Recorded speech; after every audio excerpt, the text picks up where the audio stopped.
ამის სახელითა მამისათა და დისათა და წმინდისა სულისათა აზდა მარადის და უკუნისამდე ამინ.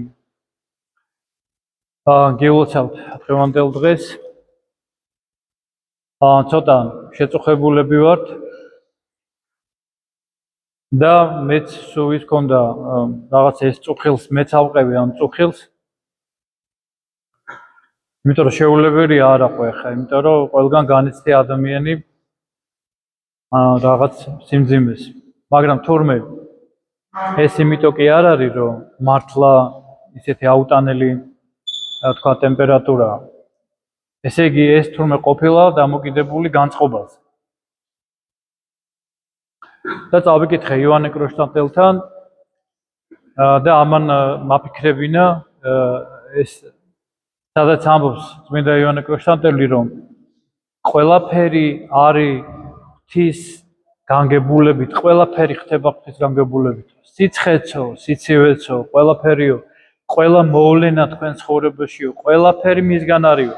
ამიტომ ყველაფრისთვის მადლობდეთ. ყველაფერი გათვლილი აქვს ღმერთს და ყველაფერზე ზრუნავს. და რა თქმა უნდა, ეს რა თქმა უნდა, თუ ამას მიიღებს, შეუძლებელია ადამიანს განწყობა არ შეგეცვალოს და დამოკიდებულება არ შეცვალოს. თუ დამოკიდებულება გეცვლება, მაშინ ის ყველაფერი, რაც ჩვენს გარშემოა, უფრო ასატანი ხდება. მე არ ვამბობ, რომ ეხლა ეს ყველა საუკეთესოა, მაგრამ ასატანი ხდება. იმიტომ რომ ყველაფერი არის ჩვენგან გამომდინარე. ჩვენი დამოკიდებულებით, ჩვენი განწყობიდან და ჩვენი შეხედულებებით. ამას აქვს უაღრესად დიდი მნიშვნელობა. მახსენდება მაცხოვრის სიტყვები, რომელიც ამბობს ებრაელებზე და საერთოდ ებრაელებში, როცა ამბობს, იგულისხმება ყველა ადამიანი, იმიტომ რომ ყველა ადამიანი მისი ქმნილებაა და ის ამბობს, რომ რამდენჯერ ვინებენ, რომ ჩემ ფრთებს ქვეშ, როგორც კრუხი წიწილებს გადაეფარება, ასე გადამეფარებინა ფრთები ჩემი ერისთვის, მაგრამ არ ინებეს. საოცარი სიმბოლოა კრუხის.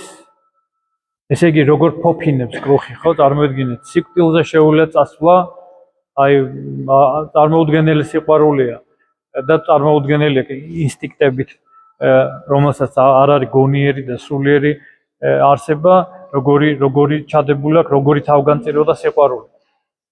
და ეს სიმბოლო, საოცარი სიმბოლო არის ასევე ღვთის სიყვარულის, მისი მფარველობის,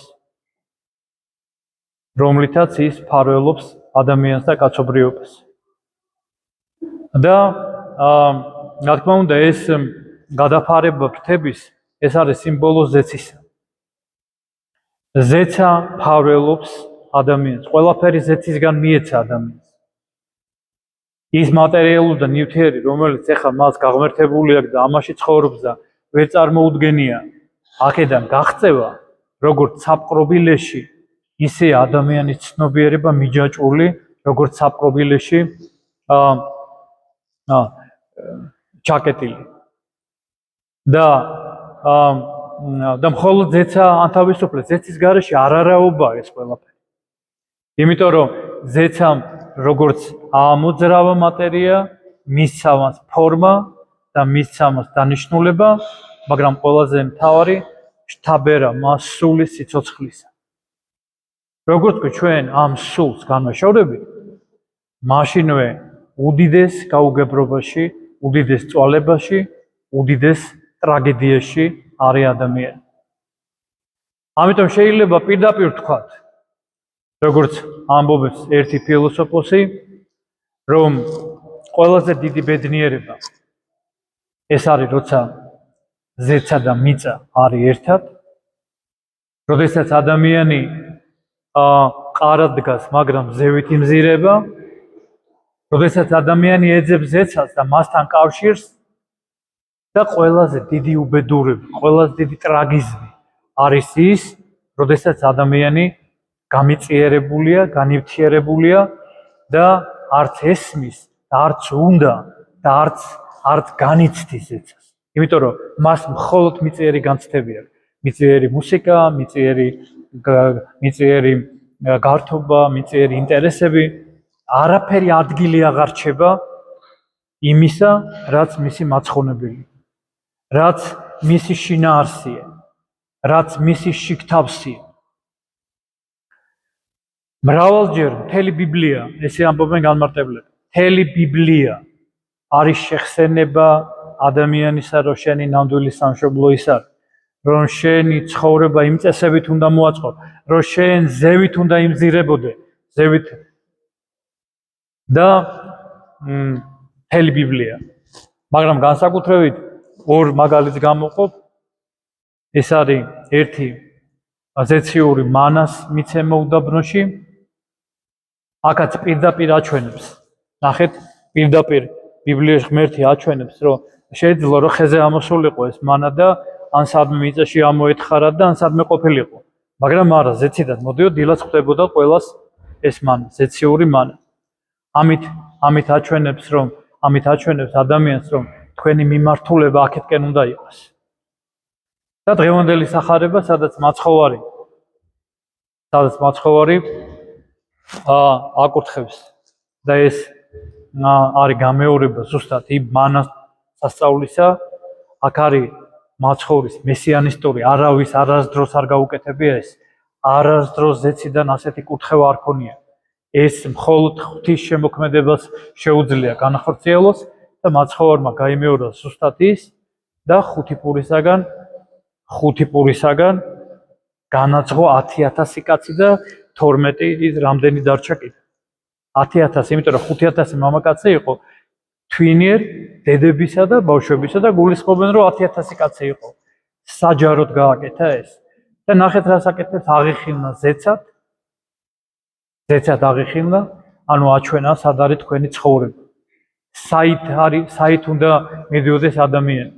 და განმარტებლები ამას ამბობენ. მაცხოვრის მთელი ცხოვრება, მაცხოვრის მთელი სწავლება, ყველა მისი ქმედება, ყველა მისი პატარა დეტალიც, ყველაფერი იყო იმისთვის, რათა მოეწყვიტა ადამიანები მძიმე მატერიას, მატერიალისტურ აზროვნებას და წარემართა ისინი სულიერებისაკენ და წარემართა ისინი ზეცისაკენ. და ჩვენ ასევე ვხედავთ მართასა და მარიამში, როდესაც მაცხოვარი ბეთანიაში მართასა და მარიამის ოჯახში მიდის, როგორც საყვედურობს მართას. მართა რა ისა ზრუნავდა შფოთხარ მრავალთათვის, რამე თუ აქ ერთ არს სახმარ. ანუ გასვთ ალბათ მარიამი იჯდა მაცხოვრის ფეხთა და უსმენდა მის სიტყვებს და მართა კიდე ზრუნავდა მრავლისათვის. და მამები ამბობენ, რომ აქ არის საყვედური არა მარტო მართასად,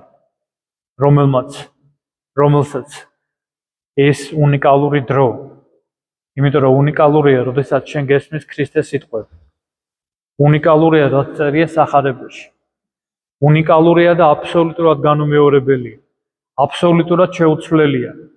ვერც ერთი ინფორმაცია, ვერც ერთი კულტურული ღირებულება, ვერც ერთი პოემა, ვერც ერთი ლექსი, ვერაფერი ინფორმაცია გონიერი ვერ შეცვლის ღვთის სიტყვას, ქრისტეს სიტყვას, სახარებას ვერ შეცვლის. ამას შეუძლია მარტო ასულდგმულოს ადამიანი. სხვანაირად ადამიანი არის ჩვეულებრივი მექანიზმი, ავტომატი, რომელიც მხოლოდ მექანიკურ მოძრაობებს ასრულებს.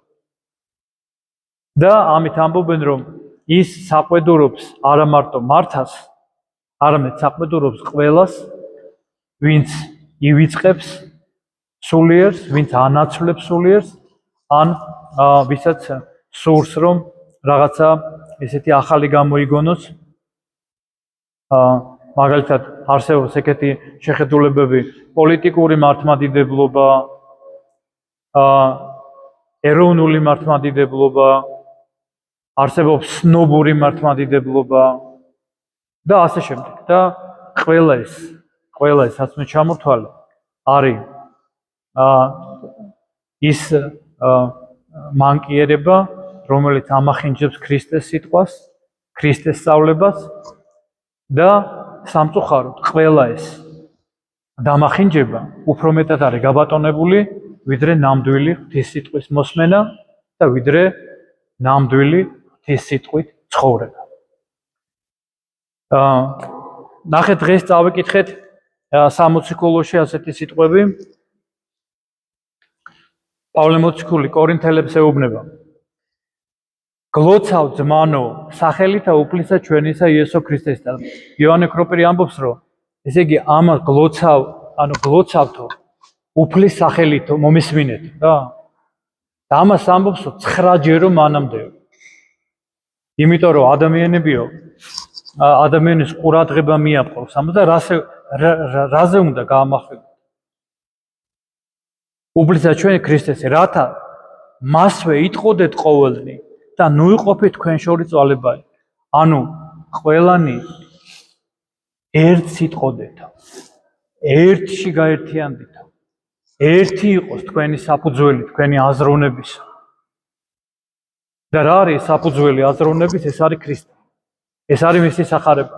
და ამბობს, თუ ეს გექნებათ, მაშინ არ იქნება თქვენში გაყოფა, თქვენში არ იქნება წვალება. ესე იგი პრობლემა დაპირისპირების, გაყოფის, იმიტომ რომ შეუძლებელია გაყოფა არ მოვიდეს. იმიტომ რომ ადამიანებს აქვს მენტალური სხვაობა, აღზრდა, კულტურა, ხასიათი, სქესი, იმიტომ რომ ეს სქესიობრივი განსხვავება არის ესეც განსხვავებულობა, ყველაფერი განსხვავებულობა და ერთადერთ შეუძლია გაერთიანოს და მოარიგოს და მშვიდობა მოიტანოს. ერთადერთ. ეს არის საღვთო სწავლებას. თუგი რა თქმა უნდა, ადამიანი ყოველთვის მას ეფუძნება. ამიტომ ამბობენ მამები, რომ რაც არ უნდა შეხვდეს, რაც არ უნდა შეგემთხვეს და რაც არ უნდა ტრიალებდეს შენს გარშემო, ყოველთვის მოძებნე პასუხი ბიბლიაში. ყოველთვის მოძებნე პასუხი სახარებაში, დაეყრდენი ამას და შენ არასდროს არ შეცდები. და რა თქმა უნდა, ყველაზე მთავარი ერთია მოწოდება ზეცისაკენ, მაგრამ როგორ განახორციელოს ადამიანმა ზეცისაკენ მოწოდება? როგორ გახდეს ზეცისაგანი ადამიანი? და ასევე წმინდა მამები მოძღვრავენ, რომ ზეცა, თვით ზეცა ჩამოვიდა ქვეყანაზე. ქრისტე მოიტანა, მთელი ზეცა მიიტაცაო, ესე ამბობენ. მიიტაცაო და მოიტანა, რათა აზიაროს ადამიანებიო. ამიტომ თუ გინდა შენ დაბრუნდეს შენ სამშობლოში, თუ გინდა შენ დაიმკვიდრო შენი ნამდვილი სახე, მაშინ შეიმეცნე ქრისტე, შეიყვარე ქრისტე და უმეგობრდ იმას, იცხოვრე მისი მცნებებით და არაფერი მასზე წინ არ დააყენო. არაფერი დედამიწაზე ქრისტეზე წინ არ დააყენო. არც ადამიანური, არც ზეცისაგანი, არაფერი და მაშინ ადამიანი განახორციელებს იმ მცნებას, რისთვისაც დაიწერა მთელი ბიბლია, რისთვისაც მაცხოვარმა იცხოვრა